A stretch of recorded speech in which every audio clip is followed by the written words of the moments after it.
Okay అండి. ఈరోజు physical science మెథడాలజీలో మరొక ముఖ్యమైన ప్రశ్న ఏంటంటే, ఈ క్రింది వాటిని జతపరచండి అని చెప్పి ఇచ్చాడు.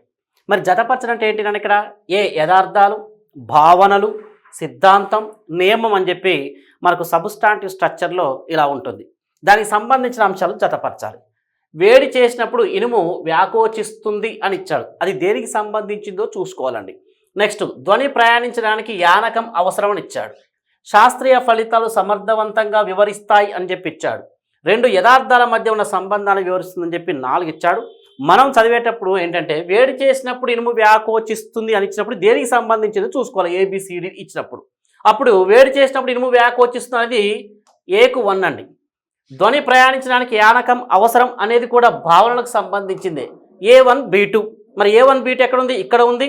A1 B3 A2 B1 A4 B2 ఉందండి. ఈ 2 పర్ఫెక్ట్ తెలిసినప్పుడు మనకు ఆన్సర్ అనేది A1 B2 అనేది మనకు పర్ఫెక్ట్. కాబట్టి A1 B2 ఎక్కడ ఉందండి? ఇక్కడ లేదు, ఇక్కడ లేదు, ఇక్కడ లేదు. కాబట్టి ఆన్సర్ ఇది అవుతుంది. సిద్ధాంతం శాస్త్రీయ ఫలితాలు సమర్థవంతంగా వివరిస్తాయి. 2 యథార్థాల మధ్య ఉన్న సంబంధాలు వివరిస్తుందని చెప్పి ఇవన్నీ కరెక్ట్ అండి. A1 B2 C3 D4 ఇది ఆన్సర్. Okay, thank you.